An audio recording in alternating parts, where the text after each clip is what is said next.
You mentioned diet. Why isn't that stressed more, especially to people who are undergoing treatment or who have cancer or have had cancer? I do not know, because I can attest to this. Not one doctor told me what to eat the whole time, other than the one when I went to the one that was integrative. My 3 oncologists, my surgeon. In fact, I had a little spat with one of my, I call him oncologist number 1. I went in and I was in the infusion suite getting my chemotherapy, and I'm looking at the lady across the chair from me, and she's got adriamycin dripping in, and they call that the red devil. And she's got on an oxygen, she's got an oxygen tank with a little nasal cannula, and she's very frail, and she's sitting there eating a hamburger and some French fries. And then catty-corner to me was a young man with a recurrent brain tumor. He's got Nutter Butters and a soda. And I just thought, wow, these people, they voluntarily walked in here, sat in these chairs, voluntarily let these people start dripping the toxic, poisonous chemotherapy into their body. And then, so they obviously want to live. They want to live, or they wouldn't have come in here and gone through this process, but yet they're eating food that is not providing nutrition. So I Googled the definition of food. Food is defined as something that gives nutrition to a living organism. Well, I was looking at what they were eating. There's no nutrition in any of that. In fact, their livers were having to work really hard to get rid of all that, and they're messing up the phospholipid membrane of the cell. So even if you take a bunch of vitamins, it's going to breeze right by because your membrane of your cell is so rigid. So I went in and talked to my oncologist, and I said, hey, I said, do y'all have any kind of nutritional program around here?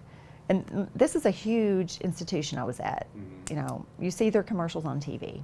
And he said, oh yeah, but you know, not really. And he said, we have some classes. I said, but I'm talking like in the infusion suite. I said, maybe y'all should have like a bowl of green apples or some nuts or something. And I was getting nowhere with him. All he was doing was looking at my labs from the morning and looking at the calendar to see when he could schedule my next infusion.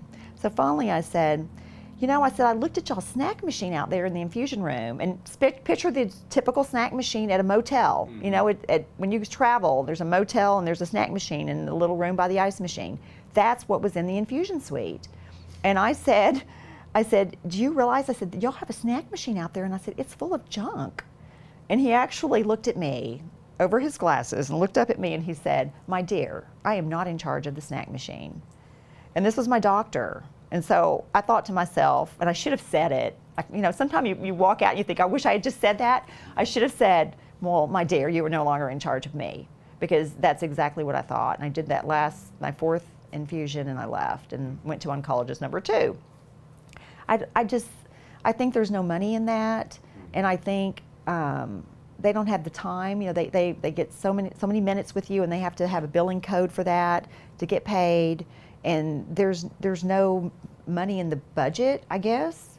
I mean, all these doctors are driving nice cars and live in huge houses, but there seems to be no interest in telling people, you know, to drink, limit their alcohol, and not smoke. I don't call that prevention. Yeah. And I don't call mammograms and PSA counts prevention either. I call those trolling for business. I say when the American Cancer Society and Susan G. Komen wages a war on sugar, I will truly believe they want to beat cancer. And I don't see that at all. In fact, I attended a luncheon sponsored by Komen, and as I walked out the door, they had these beautiful girls dressed, beautiful baskets with ribbons on them, and they presented each lady as she left, these are breast cancer patients, with an iced cake pop.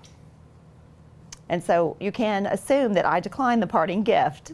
So I just looked at them and I was like, are you kidding me? And I'm always embarrassing my friends because they're like, Jenny, just be quiet. But it's wrong. Yeah. You don't give someone who's wearing a wig or wearing a scarf, who has no hair, who's fighting for their life, you don't give them an iced cake pop. Yeah. You know, I don't understand it. So I guess they made me mad enough to where I did the research and I wrote this book, and I tell people I have 10 different tests that you can get on your own and to find cancer early, so that you can then be an advocate for yourself, because unfortunately you have to be an advocate for yourself if you want to live and survive the disease, because it's very much beatable, especially if you find it early.